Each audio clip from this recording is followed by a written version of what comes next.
Chris, I'm thinking back. I know some of us have PTSD from 2020, but about this time in the night, right? Trump's numbers surged in the betting markets. All of a sudden, we started hearing from Republicans how excited they were, on and on and on. And then the red mirage, I guess it was, disappeared because the map early favors Trump, and then it disappeared. Are we starting in the disappearing phase yet, or where are we? So far, no surprises. So far, everything that is supposed to happen for these parties has happened, right? Donald Trump is supposed to win in North Carolina. He's supposed to win in Georgia, and he's supposed to win in Arizona. And in the Southeast, so far, that's what he's doing. Let's look at Virginia, and let's look at why DDHQ was able to call Virginia now, even though in the raw vote totals, Trump is still ahead. And this is, Leland, speaks to what you're talking about that takes place over the course of the evening. Where is the vote still out in Virginia, right?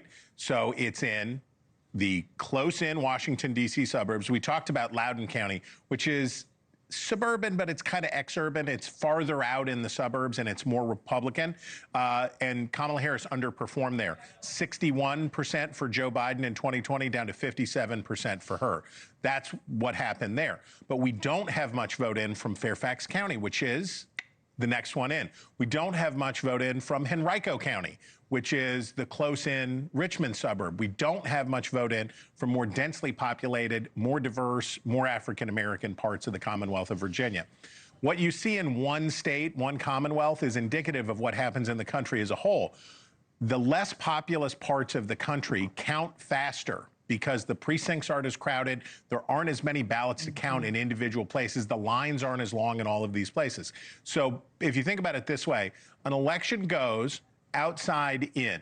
You start counting, you get a lot of rural vote, and then you start to grind in on the suburbs. You start to count those suburban votes, and you get closer and closer.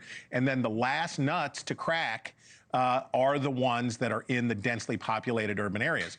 What people think is a shift in the vote, or it went this way or that way, I would just remind everybody, it doesn't matter which piece you put in first or last in a puzzle. It doesn't change the picture.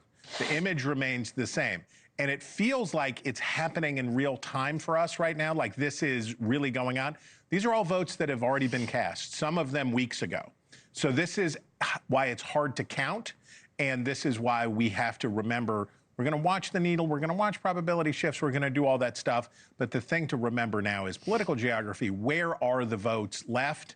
And to use Virginia as indicative, the place where the votes are left in Virginia are places where Democrats win overwhelmingly.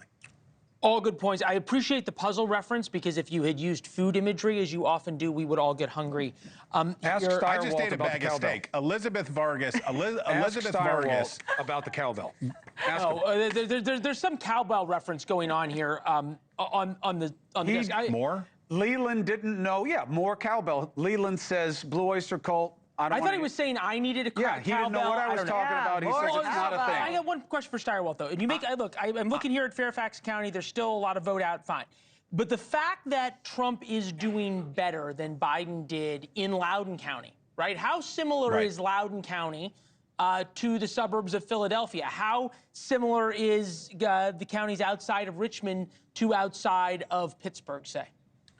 This is what I want to stress to you, which is if everybody keeps winning where they're supposed to win and performing well with the voters they need to perform. So you could say that Kamala Harris is underperforming Joe Biden in Loudoun County, or you could say that Loudoun County is returning to its basic nature, that 2020 was the aberration, not the other way around.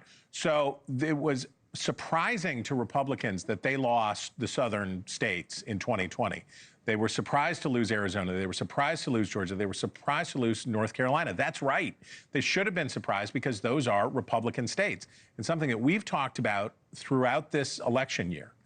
Donald Trump is like a normal Republican now, which is to say he's changed the Republican Party.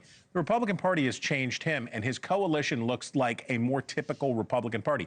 Yeah, it's got more working class voters. Yeah, he's doing better than he did in 2016 and 2020 with non-white voters, but it looks like a more typical map. And I guess what I would say is this really is coming down to, we wondered the whole time whose low propensity voters would turn out. So far, both sides' low propensity voters are turning out. And that means we're going to have big turnout and maybe a long week. Hey, thanks for watching. Go to joinnn.com to find NewsNation on your screen. And don't forget, click the red subscribe button below to get more of NewsNation's fact-driven, unbiased coverage.